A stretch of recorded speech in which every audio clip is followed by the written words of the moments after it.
लेकिन पाठ करते करते 2 दिन बीत गए, लेकिन उसे महसूस ही नहीं हुआ। तीसरा दिन भी व्यतीत हो गया, चौथा दिन भी व्यतीत हो गया। 24 घंटे के लिए बैठा, महसूस ही नहीं हो रहा, क्योंकि साधना में इतना तल्लीन हो गया कि अपनी मदन सुंदरी नाम की देवी को भी भूल गया। जब हम और आप भूल जाते हैं तो कोई एहसास कराने के लिए आता है, और हुआ ऐसा ही कुछ। पद्मावती नाम की देवी आती है, हे वत्स,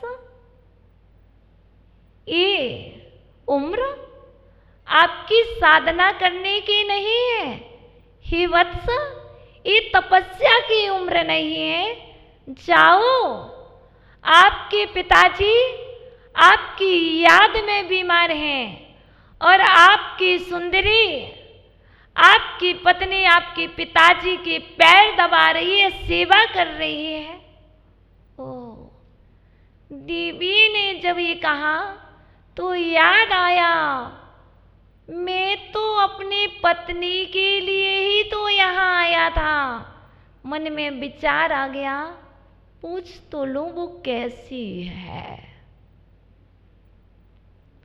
देखो, अखिलेश जी कह सकते थे वो जैसी है सो वैसी है, लेकिन जैसे ही पूछा गया कि मेरी मदन सुंदरी कैसी है, तो देवी बोली, हे वत्स, जब तुमने आराधना प्रारंभ की थी वह तो 2 दिन बाद ही पूर्ण स्वस्थ हो गई थी। उसकी देह तो कंचन जैसी हो गई थी, और वो आपके माता पिता के चरणों की दासी बन करके उनकी सेवा कर रही है, और वो आपको याद कर रही है कि कब स्वामी आएंगे, कब मेरे प्रभु आएंगे। इसलिए ये होता है वक्तंबर स्त्रोत का प्रभाव, ये होता है संस्कारों का प्रभाव। यदि संस्कार हैं तो सब कुछ होगा। यदि आप धर्मात्मा हैं, आपके अंदर में श्रद्धा है, तो ये वक्तंबरी स्त्रोत आपके भावों के साथ साथ आपके परिवार में भी परिवर्तन लाएगा, आपकी समाज में परिवर्तन लाएगा, आपके रोगों में परिवर्तन लाएगा। और फिर उस वत्स ने उठ करके वहाँ से अपने घर जा कर के देखा। जैसे ही वह राजकुमार घर गया, तो बताइए आज की कौन सी पत्नियां हैं जो पति के चरण छूती हों?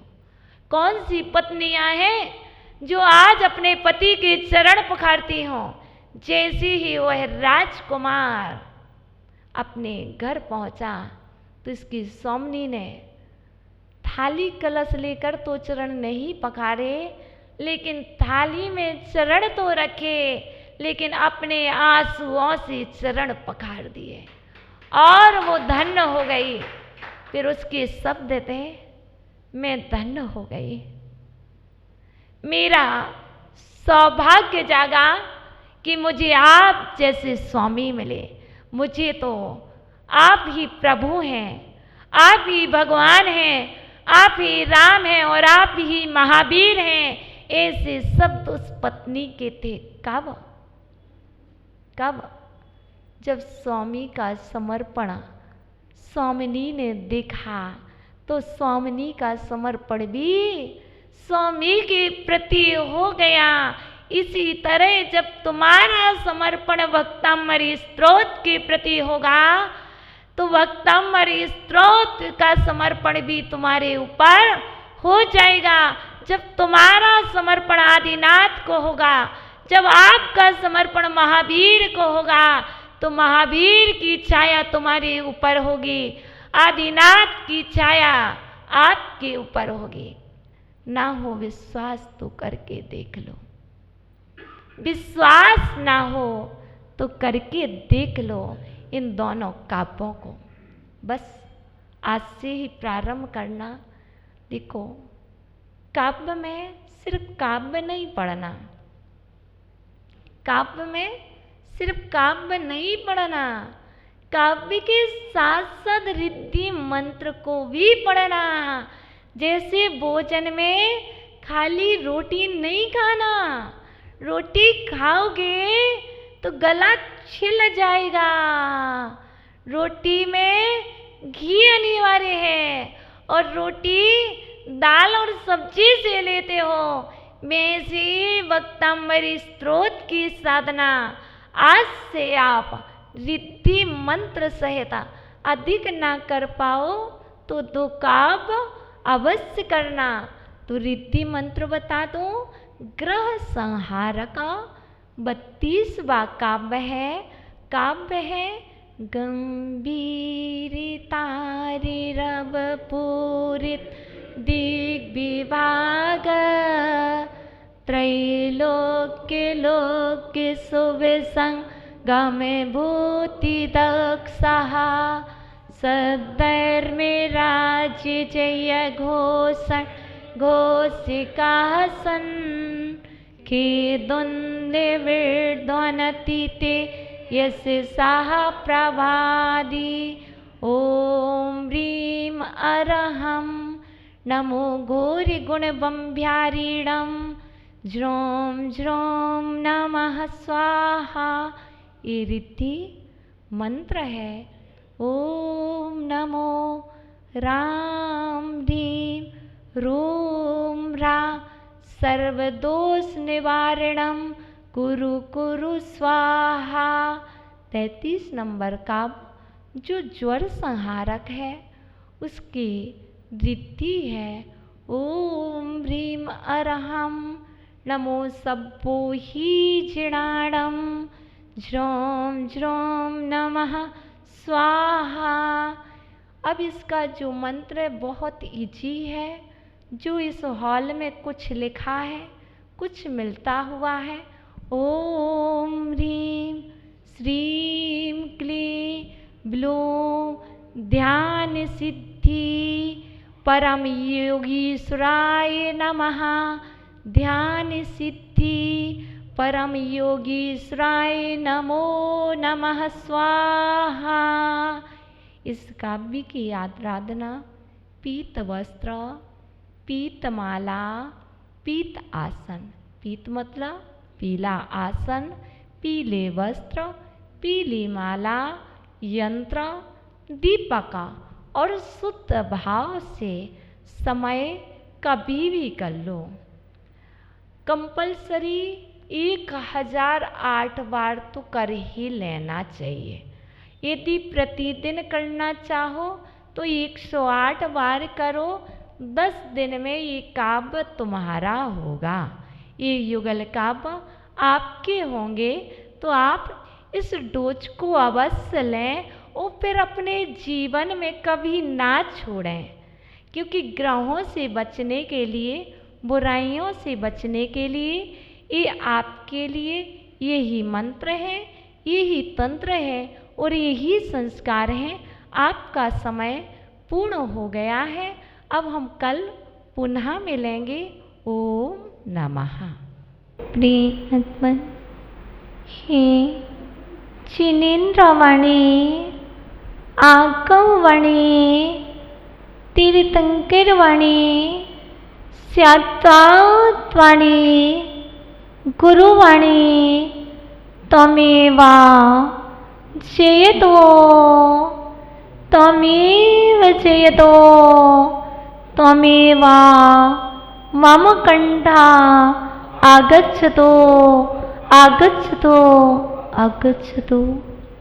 प्रिय आत्मन, हम सभी वक्तांबरी स्त्रोत के माध्यम से क्रम से बढ़ते जा रहे हैं और बढ़ते बढ़ते जो दुर्भिक्ष फैला हुआ है, जो ईद विविधता फैली हुई है, उन सबको निवारण करने के लिए आज 2 काव्य प्रस्तुत होते हैं। 34 नंबर और 35 नंबर। कहते हैं भक्ति की धारा में स्नान करने से भक्तों के कष्ट दूर हो जाते हैं, भक्तों के दुखों का निवारण हो जाता है और भक्तों के अंदर में पल रहे अज्ञान का विलय हो जाता है।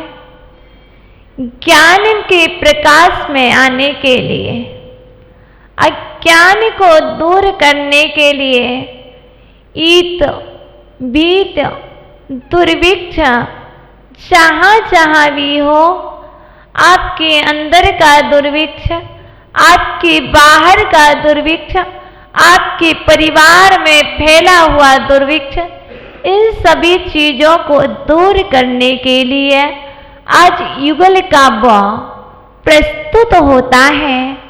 आचार्य भगवान मानतुंग स्वामी कहते हैं आज हम आभा मंडल में चलते हैं, आज हम भामंडल प्रातिहार्य को देखते हैं और भामंडल के तत्पश्चात अंतिम प्रातिहार है दिव्य ध्वनि प्रातिहार। आज सप्तम एवं अष्टम प्रातिहार्य को हम देखने जा रहे हैं। मैंने सुना है, आपने भी सुना होगा कि भामंडल में 7 भाव दिखाई देते हैं।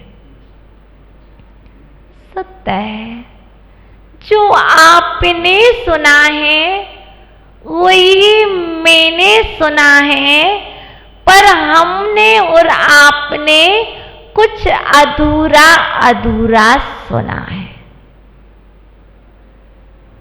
भामंडल में 7 भाव दिखाई देते हैं। कौन से भामंडल में? भामंडल का तात्पर्य है क्या? आभा मंडल। और किसका? और प्रभु का। जो पीछे भामंडल लगा है उस भामंडल में 7 भाव दिखाई नहीं देते। ये तो प्रभु का आभा मंडल है और आभा मंडल का प्रभाव है कि आपके अंदर विशुद्धि जाग गई है और उस विशुद्धि के बल से आपके ज्ञान में आपके पूर्व के 7 भाव दिखाई देने लगते हैं और आपके भविष्य के 7 भाव आपको नजर आने लगते हैं। ये आभा मंडल ये औरों का प्रभाव है। ये समौशरण में बैठे हुए तीर्थंकर देव का प्रभाव है। ये प्रभु का प्रभाव है कि उनकी विशुद्धि में आने से, उनके चरण सन्निधि में, उनके आभा मंडल आने में से हमारे अंदर में इतनी विशुद्धि जाग जाती है कि हम अपने 7 भाव अपने आप में दिखने लगते हैं। जैसे केवल ज्ञानी के केवल ज्ञान में तीनों लोग स्पष्ट झलकने लगते हैं, वैसे ही आभा मंडल औरों में विशुद्धि के प्रभाव से तुम्हारे 7 भाव वैसे ही प्रतीत होने लगते हैं। क्यों? ये वहाँ का आभा मंडल है, ये वहाँ का औरों है। इसलिए प्रत्येक प्राणी का, जितने भी जीव हैं, सभी जीवों का आभा मंडल भिन्न है, सभी का औरों भिन्न भिन्न है। इसलिए आपकी जितनी तीव्र विशुद्धि होगी, जितनी उत्कृष्ट विशुद्धि होगी, आपका उत्कृष्ट उतना आभा मंडल होगा। देखो, कहते हैं लोग कोई मेरी सुनता नहीं, कोई मेरी बात मानता नहीं, कोई मेरी बात सुनता नहीं। क्यों? क्योंकि आपका औरों ही इतना प्रभावशाली नहीं है, आपकी बात कैसे कोई सुनेगा। देखो, समूह शरण में प्रभु की दिव्य ध्वनि घिर रही है। समूह शरण में 12 सभाएं लगी हुई हैं और वह 12 सभाओं में बैठे हुए जीव, 3 गति के जीव एक साथ बैठे हैं। 4 सभाएं तो देवियों की हैं और 4 सभाएं देवों की हैं, 3 सभाएं मनुष्यों की हैं और 1 सभा त्रियंच की है। अब विचार कीजिए, पहली सभा में कौन बैठा है? जिसके पास मोक्ष जाने की प्रथम स्थान पर पात्रता है, वही तो समूह शरण की पहली सभा में बैठेगा। हम कहते हैं उन्हें पहला स्थान दे दिया, उनको पीछे बिठाल दिया, हमें आगे बिठाल दिया, इनको मध्य में बिठाल दिया। ओहो, समूह शरण की विशेषता है कि जब से पहली सभा में मुनिराज बैठे हैं, उसके बाद देवियां बैठी हैं, उसके बाद आरिकाएं आ रही हैं। सोचने वाला सोच रहा है, देवियां पहले और आरिका माताएं बाद में, ऐसा क्यों? ऐसा इसलिए कि वह देवियां स्वर्ग से आकर के मनुष्य लोक में आएगी और मनुष्य लोक से सीधे मोक्ष चली जाएंगी। लेकिन आरिका के अंदर जो पात्रता है, पहले वह देव पर्याय में जाएगी और देव पर्याय से पुनः मनुष्य पर्याय में आएगी और फिर मनुष्य पर्याय से फिर मोक्ष जा सकती है। इसलिए जिसके पास जितने शीघ्र अति शीघ्र मोक्ष जाने की पात्रता है, उसी पात्रता के अनुरूप समूह शरण में सभाओं में बैठा जाता है।